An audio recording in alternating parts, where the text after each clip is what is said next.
Malah ada yang pernah berkata, saking menghina anaknya, saya heran bagaimana bisa punya anak seperti kamu. Apalagi di depan orang, di depan kawan-kawannya. Bisa di saat itu anak kita tidak nangis, tapi sudah mati rasa. Sudah mati rasa. Akhirnya menjadi hati kecil. Susah kita bina untuk menjadi anak salih-salihah karena kita sudah hancur duluan. Sudah kita hancurkan duluan. Itu yang saya selalu sampaikan. Itulah namanya durhaka orang tua kepada anak sebelum anak durhaka kepada orang tua.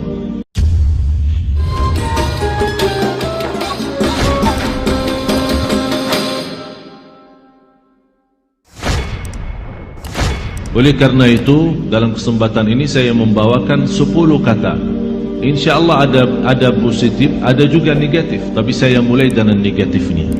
Khususnya sama anak kita. Karena dalam pendidikan sangat luar biasa perhatian Islam dalam pendidikan. Islam sangat memperhatikan pendidikan anak kita. Sistem pendidikan anak kita. Perhatian kepada anak kita. Karena ini semuanya pengaruh. Semuanya pengaruh. Ucapan kita, berlaku kita di hadapan anak kita. 10 kata yang merusakkan perasaan dan hati anak kita. Yang pertama, kita suka mencaci maki anak kita.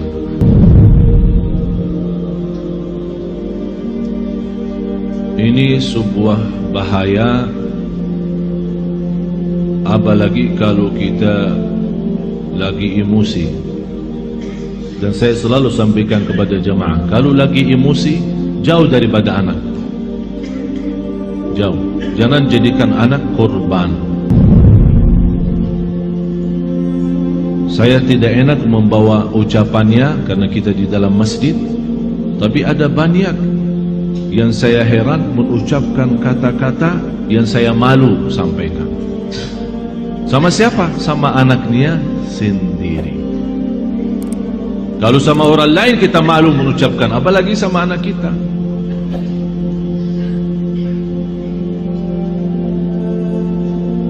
Jadi salah satu kata yang pertama dari 10 adalah caci maki. Yang kedua, kita menghina anak kita. Bagaimana menghina anak kita? Di depan kawan-kawannya. Kalau dia bersama kawan-kawannya di dalam kelas atau di sekolah, kita datang jemput atau hantar, tapi kita suka menghina anak kita di hadapan mereka.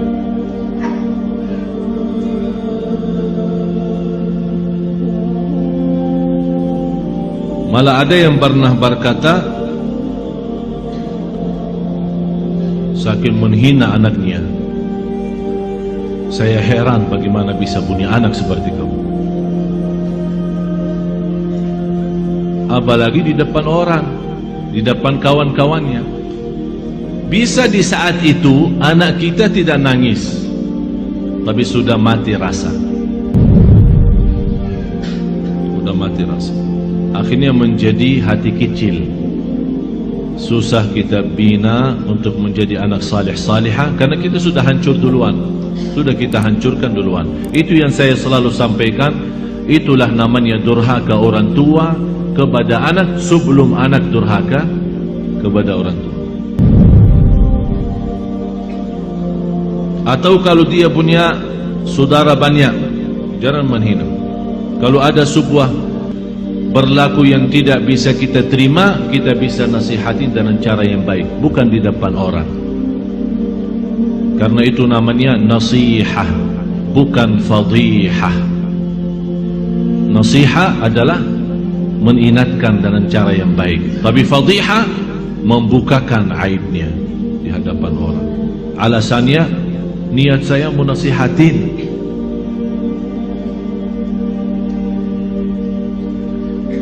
Yang ketiga, selalu kita suka membawa bandingannya dia sama orang lain.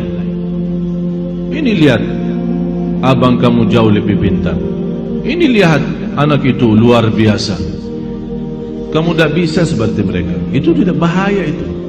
Ini mengakibatkan apa? Kecil hati. Yang kedua, benci sama orang itu. Akan menimbulkan rasa benci. Jadi akan selalu berlawan. Di mana ketemu kalau diajak main tidak mau. Karena kenapa? Karena kita selalu bandingkan ini A sama B. Apalagi kalau dia punya adik-adik yang lain. Coba adik kamu, abang kamu, kakak kamu, pintar bacaannya, pintar najinya, pintar salatnya. Kamu apa sih? Ini mohon maaf, ini bukan sering terjadi. Malah saya sendiri mendengar di hadapan saya, ibu yang membawa 3 anak, yang dinyakiti perasaannya 1.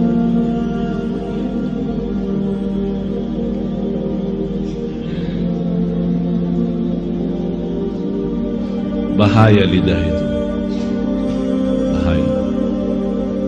Jadi jangan kita membandingkan anak sama orang lain. Mohon maaf, kita yang dewasa aja, kalau ada orang membandingkan kita sama orang lain, kita tersinggung. Apalagi anak kita. Kita ada yang dewasa yang sudah faham, mengerti, bisa mengerti maksudnya orang, bisa mengerti tujuannya orang, kita bisa tersinggung. Apalagi anak kita. Yang keempat, cinta dengan syarat. Aku cinta kamu, tapi syaratnya begini. Jadi seolah-olah kita tunjukkan kepada anak kita, kalau ibu tidak sayang begini aja, ikhlas dan sayang. Tidak cinta ikhlas, tapi cinta kalau kamu salat. Aku cinta kalau kamu ngaji. Aku cinta kalau kamu diam. Aku cinta kalau kamu tidak nonton TV. Berarti itu namanya cinta dan syarat-syaratnya. Kalau mau cinta ya cinta, tidak usah pakai syarat. Tidak usah pakai syarat-syaratan. Ini anak kita. Mau cinta ya cinta. Cinta yang normal, kasih sayang, yang wajar dan yang wajib bagi kita sebagai orang tua, memberikan kasih sayang dan rasa cinta kepada anak kita. Kalau kita yang tidak menunjukkan rasa cinta kepada anak kita, dia akan lama-lama melarikan diri kepada orang lain. Memang mohon maaf Bapak Ibu, bisa anak kita karena dia kecil tidak mengerti menyampaikan perasaannya, tapi dia mampu menyampaikan perasaannya dari hal berlakunya. Begitu dia melihat seorang yang memberikan perhatian dan kasih sayang, biarpun orang itu bukan keluarganya, orang jauh, begitu dia ketemu orangnya, dia malah lari belok orang itu. Sepertinya kehilangan rasa sayang di rumahnya. Dan banyak saya perhatiin anak-anak yang datang kepada saya begitu melihat anaknya sambil peluk dan cium saya bilang dalam hati saya, kasihan, kehilangan rasa cinta dan sayang dalam rumahnya. Yang kelima, kita menyampaikan kepada anak kita info-info atau informasi yang salah. Maksudnya apa informasi yang salah? Laki-laki tidak boleh nangis. Siapa yang bilang? Bapak-bapak nangis enggak? Nangis kan? Berarti salah kita berkata sama anak kita, kalau laki-laki tidak boleh nangis. Siapa yang bilang? Biarin dia nangis. Kalau dia nangis, ayo nangis lagi sayang. Bukan laki-laki tidak boleh nangis. Itu membuat apa? Mengakibatkan sakit jiwa. Karena setiap dia mau nangis, dia bertahan. Alasannya informasi yang salah, laki-laki tidak boleh nangis. Akhirnya dia tahan-tahan, menjadi beban, lama-lama sakit jiwa. Betul, ini betul. Jangan dianggap tidak terlalu. Terlalu.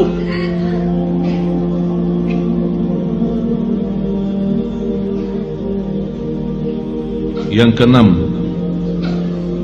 ini yang lebih bahaya.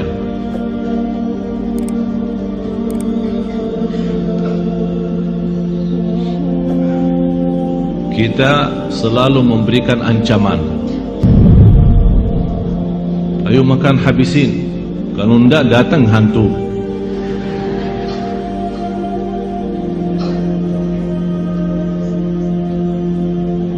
Mau tidur enggak? Kalau kamu enggak tidur, nanti datang hantu temenin. Ini selalu kita, niat kita apa? Niat kita supaya dia cepat tidur, tapi mengakibatkan dalam perasaannya banyak hal yang tidak bagus. Padahal anak kita dari sisi psikologi jiwa dan akal, dari usia 2 tahun sampai 6 tahun dia mampu menguasai 7 bahasa.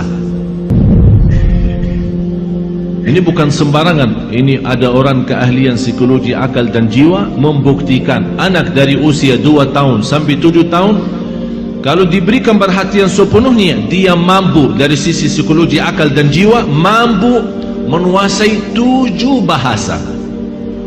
Bahasa kita, bahasa daerah, bahasa Arab, bahasa Inggris, terserah, 7 bahasa.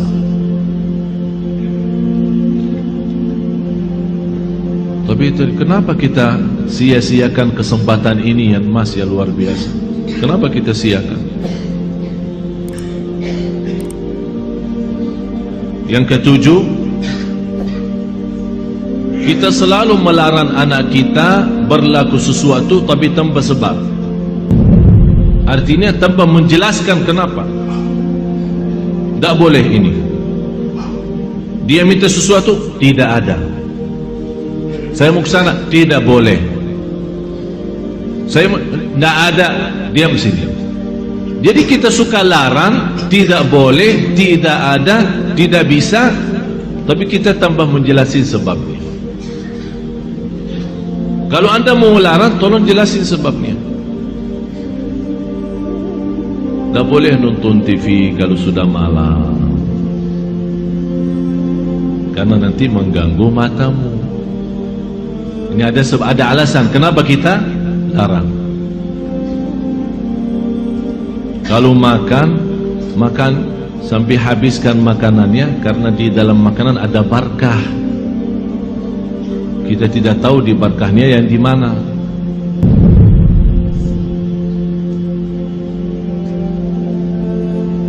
Jangan nonton TV, ayo sana tidur. Ibunya megang remote, teng teng teng.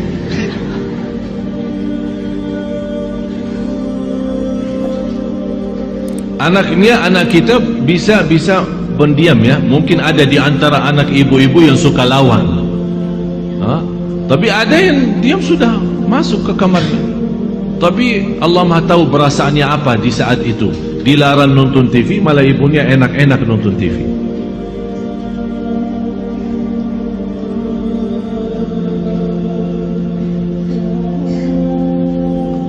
Banyak hal Bapak Ibu yang perlu kita perbaiki. Banyak. Kalau kita memang ingin bukan hanya doa mengharapkan anak saleh salihah, tapi ada contoh baik, ucapan yang baik. Yang ke-8,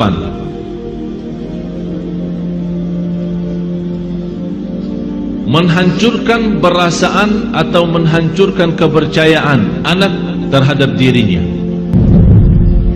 Kamu bodoh selama-lamanya, tak bakal jadi pintar. Astaghfirullahaladzim, ada orang sejahat itu. Jadi walaupun dia sudah ada niat untuk berikhtiar, berusaha, kita sudah habis-habisan, tak ada. Memang kamu diciptakan oleh Allah bodoh seperti ini.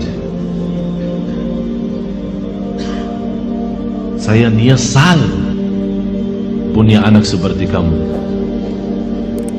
Saya benci hari kelahiran kamu. Bapak Ibu, saya mengucapkan ini bukan dari saya.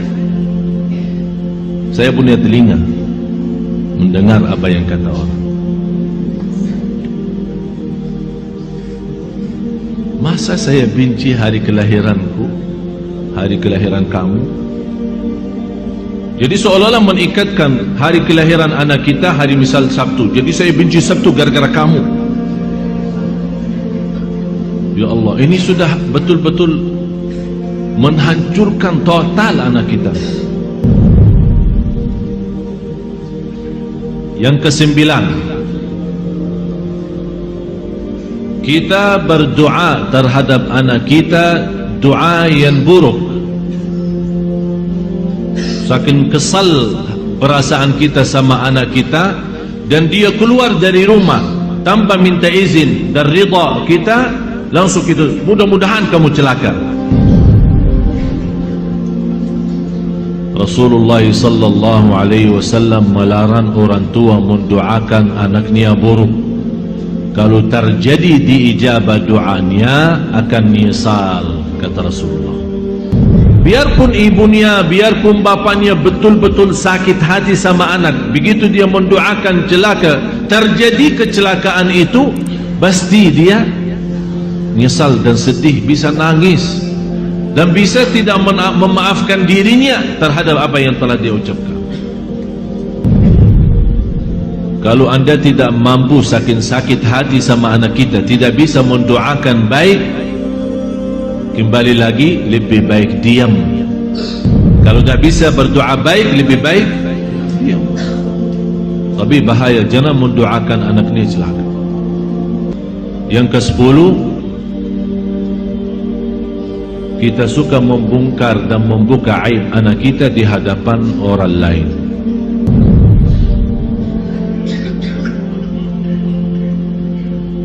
Ini anakku dah ada malunya, kalau tidur suka kencing di atas tempat tidurnya, suka buang air di tempat tidur.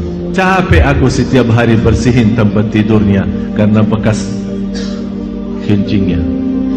Ini kan dicerita sama kawan-kawannya di sekolah. Apa yang akan terjadi? Kawan-kawannya apa? Senang atau gimana? Kesempatan kan? Setiap dia datang,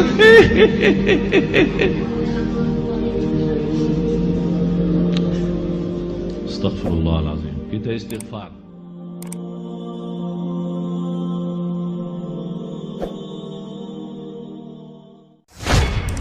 Alhamdulillahirabbil alamin.